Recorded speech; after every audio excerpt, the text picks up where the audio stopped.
حدیث میں صحابہ جمع تھے، اتنے میں سام نکل آیا، صحابہ پیچھے دوڑے لیکن وہ بھاگ گیا۔ آپ نے کہا وقع شرکم کما وقیتم شرھا، بخاری کتاب التفسیر، تم اس کے شر سے بچے، وہ تمہارے شر سے بچے۔ تو بخاری شریف میں ہے عبداللہ ابن عمر سب سانپوں کو مارتے تھے۔ ابو لبابہ بدری نے ان کو کہا یہ کیا کر رہے ہیں آپ کو پوری حدیث سے معلوم نہیں ہے؟ گھروں میں جو سانپ رہتے ہیں ان کو پیغمبر منع کر چکے ہیں، لا تقتلوا جنان البیوت، گھروں کے سانپ نہ مارا کرو، یہ اور مخلوق ہے۔ ہمارا پرانا گھر جو ہے وہ پہاڑی کے ساتھ کمرہ ملا ہوا ہے، اور 300 سال سے ایک غار کا کمرے میں، اس کو بند نہیں کر سکتے۔ جب بھی بند کیا صبح دیکھا تو پورا بٹی نیچے تک ڈھک کے پورا کمرہ بھر دیا۔ ایک دن میری والدہ نے مجھے کہا کہ طالب علموں کو لے آؤ، کھانا پکایا اور انہوں نے قرآن مجید پڑھا اور پھر دعا ہو گئی۔ تو بڑے حافظ صاحب نے پوچھا کہ کس کو دعا کریں؟ تو والدہ صاحبہ نے کہا کہ ایک مخلوق یہاں آباد تھی سینکڑوں سال سے، اب وہ نہیں ہے، غالب گمان یہ ہے کہ انتقال کر گیا، اس کی مغفرت کی دعا کریں۔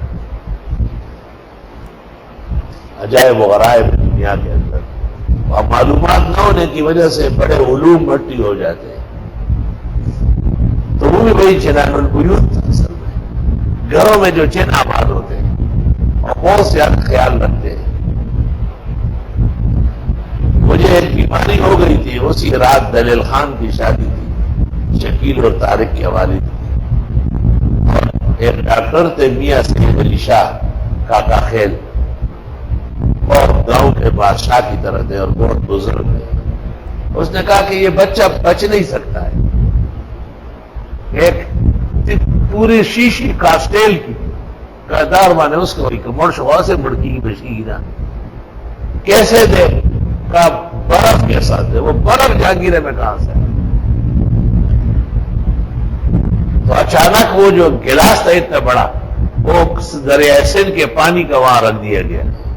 تو وہی جو مخلوق گھر میں آباد تھے اغراڑو یخ عبد اور راڑے، اور اس کے وہ قطرے بستر میں مجھے پہنچے۔ وہ کاسٹیل مجھے دیا گیا اور صبح میں بالکل آنکھیں کھل گئی، وہ بیماری غائب ہو گئی۔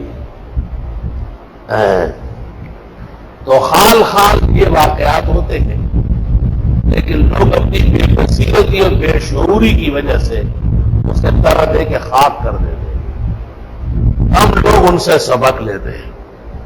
پیغمبر کہتے ہیں گھریلو سانپ نہ مارا کرو، ان کا بھی گھر میں حق ہوتا ہے۔